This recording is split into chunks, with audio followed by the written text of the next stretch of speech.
नमस्कार, मी स्वाती आपल्या सर्वांचे स्वागत करते माझ्या एका नवीन व्हिडिओमध्ये. तर आज आपण मिरर वर्क असलेला ब्लाऊज कसा शिवायचा किंवा ज्या ब्लाऊजला पार्टीवेअर साड्यांना आता असे खडे आणि मिररचे वर्क येते. तर असे ब्लाऊज शिवताना आपण बऱ्याचदा विचार करतो की हा ब्लाऊज कसा शिवावा लागेल जेणेकरून मशीनच्या सुया तुटणार नाहीत. हे बघा, ह्या ब्लाऊजला मी जे आपले डिझाईन आलेली आहे ब्लाऊजलाच ती मी पुढच्या साईडने घेतलेली आहे आणि वन टक्सचा हा ब्लाऊज शिवलेला आहे. प्रिन्सेस कट हे न शिवता किंवा कटोरी न शिवता असे ब्लाऊज शक्यतो वन टक्स शिवलेलेच बरे पडतात.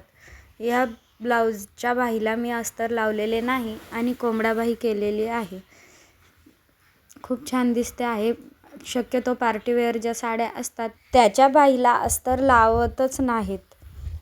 बघा, मागच्या साईडने मी हुक्स केलेले आहेत, बॅक हुक केलेले आहेत, नॉट केलेले आहेत जेणेकरून त्यांचा गळा उतरू नये. आणि जेवढी डिझाईन असते तेवढ्याच डिझाईनचा आपल्याला पुढच्या साईडनेही गळा घ्यावा लागतो.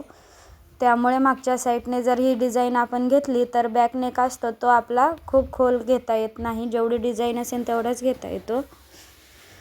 त्याच्यामुळे मी ती डिझाईन पुढून घ्यायला सांगितली होती त्यांनी आणि हुक्स मागून करायला सांगितले होते.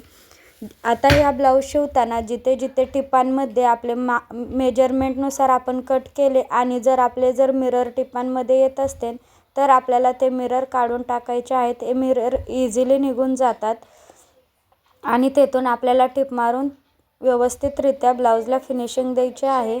आणि नंतर आपला पूर्ण ब्लाऊज शिवून झाल्यावर हे आपण अलीकडचे जे मिरर काढलेले असतात ते आपल्या फेविकॉलने चिकटून टाकायचे आहेत. हे मिरर खूप पटकन निघतात, तसेच चिकटतातही पटकन आणि मिरर चिकटवल्यामुळे परत ब्लाऊज दिसायलाही छान दिसतो. पण शक्यतो जिथे जिथे आपली टीप येणार आहे ते आपण आधीच चेक करायचे आहे आणि तेथील आपले जे आरसे किंवा मिरर आहेत ते काढून टाकायचे आहेत.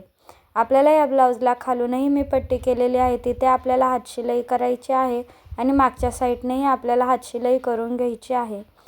हा ब्लाऊज खूप छान दिसतो आणि त्या ताईंचा होता, त्यांना बसलाही खूप छान.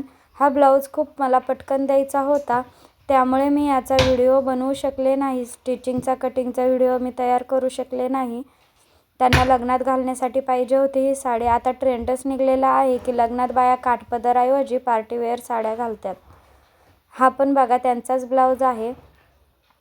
हाही मला स्टिच करायचा आहे, शिवून काढायचा आहे. हे 3 ब्लाऊज आहेत, हे त्यांचेच आहेत. हे मला शिवून काढायचे आहेत. त्या लगेच द्या म्हणत होत्या शिवून, पण माझ्याकडून काही ते पटकन शिवून झाले नाहीत. हाच ब्लाऊज त्यांना मी अर्जंटमध्ये दिला. तर तुम्हाला हा ब्लाऊज कसा वाटला नक्कीच सांगा.